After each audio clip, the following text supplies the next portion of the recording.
എല്ലാ വിഭാഗം ജനങ്ങൾക്കിടയിലേക്കും നേരിട്ടിറങ്ങിച്ചെന്ന് അവരുടെ പ്രശ്നങ്ങൾ ചോദിച്ചു മനസ്സിലാക്കി അവർ ദിനംപ്രതി നേരിടുന്ന വെല്ലുവിളികൾ നേരിട്ട് മനസ്സിലാക്കിയാണ് തകർന്നു തരിപ്പണമായ കോൺഗ്രസിനെ രാഹുൽ ഗാന്ധി ഉയർത്തെഴുന്നേൽപ്പിച്ചത്.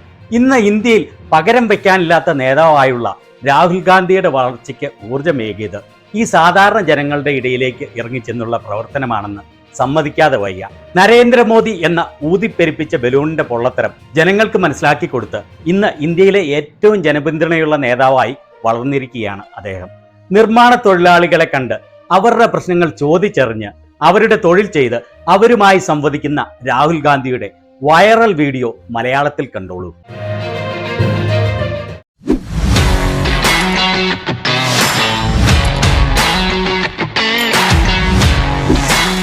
ഇതിലൂടെ നടക്കുന്നവർ ഒരിക്കലും ചിന്തിക്കുകയില്ല ഇത് ഒരു നിർമ്മാണ തൊഴിലാളി നിർമ്മിച്ചതാണ് എന്ന്. ഈ പണിയെടുക്കുന്നവരുടെ നടുവൊടിഞ്ഞു പോകും എന്നുള്ളത് എനിക്ക് മനസ്സിലായി. ഇന്ത്യയെ നിർമ്മിക്കുന്നത് നിങ്ങളാണ്.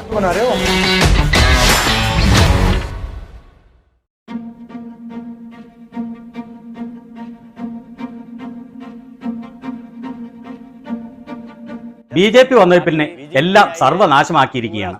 BJP എല്ലാം നശിപ്പിച്ചിരിക്കുന്നു. എല്ലാവരും മാന്യമായി പണിയെടുത്ത് കൃഷിപ്പണി ചെയ്ത് മാന്യമായി കുടുംബം പോറ്റിയിരുന്ന ഒരു സമയമുണ്ടായിരുന്നു. ഇപ്പോൾ ഒരു ദിവസം പണിയെടുത്ത് സമ്പാദിച്ചാൽ 4 ദിവസം പണിയൊന്നുമില്ലാതെ വിശന്നിരിക്കേണ്ട അവസ്ഥയാണ്. ആഴ്ചയിൽ 1-2 ദിവസം മാത്രമേ പണി ലഭിക്കുന്നുള്ളൂ. അതും ആഴ്ചയിൽ 500-700 രൂപ മാത്രമാണ് ഉണ്ടാക്കാൻ സാധിക്കുന്നത്. ദിവസവും മാന്യമായി ഭക്ഷണം കഴിക്കാൻ പോലും നിവൃത്തിയില്ല. ചിലപ്പോൾ റൊട്ടിയും മുളകും മാത്രമാണ് കഴിക്കുന്നത്. പലപ്പോഴും ഒന്നും തന്നെ കഴിക്കാൻ സാധിക്കില്ല. ഇങ്ങനെയാണ് കാര്യങ്ങൾ.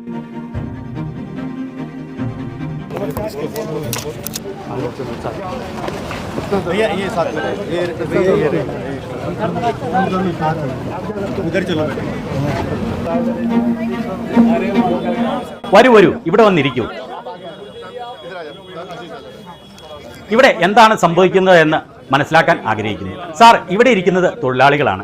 ചിലർ മരപ്പണി ചെയ്യുന്നവർ, ചിലർ പെയിന്റ് ചെയ്യുന്നവർ, ചിലർ മേസ്തിരിപ്പണി ചെയ്യുന്നവർ. അങ്ങനെ നിങ്ങൾക്ക് ദിനംപ്രതിയുള്ള പണിയാണോ ലഭിക്കുന്നത്, അതോ 10-15 ദിവസം നീളുന്ന പണിയാണോ ഓരോ പ്രാവശ്യവും ലഭിക്കുക? ഒരു ദിവസത്തേക്ക് മാത്രമുള്ള പണിയാണ് ലഭിക്കുക.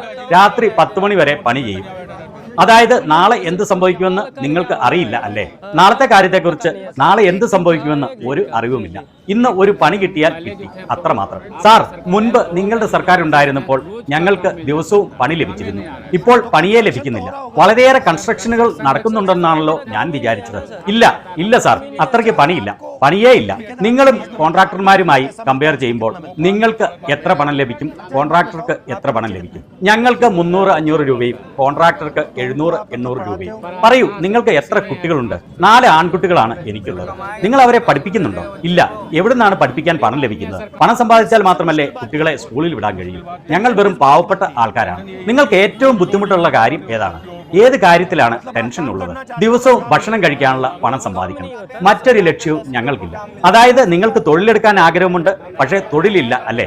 സാർ, ദിവസവും ഇവിടെയുള്ളതിൽ 8-10 പേർക്ക് മാത്രമേ തൊഴിൽ ലഭിക്കൂ. നിങ്ങൾക്ക് സ്വന്തമായി വീടുണ്ടോ, അതെയോ വാടകയ്ക്കാണോ താമസിക്കുന്നത്? വാടകയ്ക്കാണ് താമസം.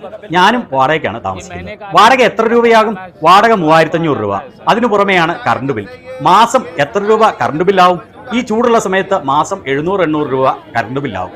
മൊത്തത്തിൽ നോക്കുകയാണെങ്കിൽ മോദി സർക്കാർ പാവപ്പെട്ട കൂലിപ്പണിക്കാരുടെ ജീവിതം വളരെ ദുരിതത്തിൽ ആക്കിയിരിക്കുകയാണ്. ഞങ്ങൾക്ക് വേണ്ട ഒരു സഹായവും ലഭിക്കുന്നില്ല.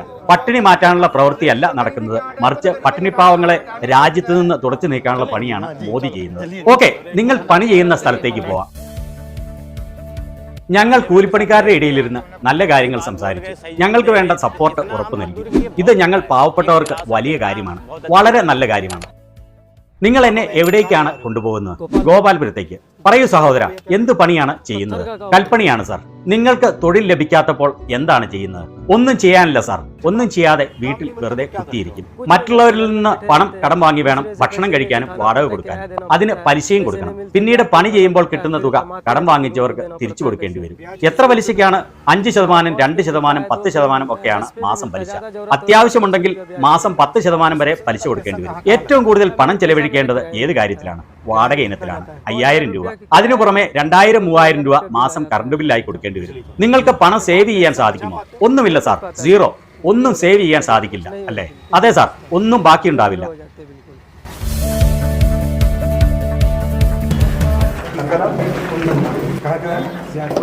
ഇവിടെ എന്താണ് നമ്മൾ ചെയ്യാൻ പോകുന്നത്? താങ്കളാണ് കോൺട്രാക്ടർ അല്ലേ? എന്താണ് ചെയ്യേണ്ടത്? എങ്ങനെയാണ് ചെയ്യേണ്ടത്? ഈ സ്ലാബ് ഇവിടെ വെച്ച് ഉറപ്പിക്കണം. ആദ്യം സിമെന്റ് തേച്ച് മിനുക്കി അതിന്റെ മുകളിൽ സ്ലാബ് വെച്ച് ലെവൽ ചെയ്ത് ഉറപ്പിക്കണം.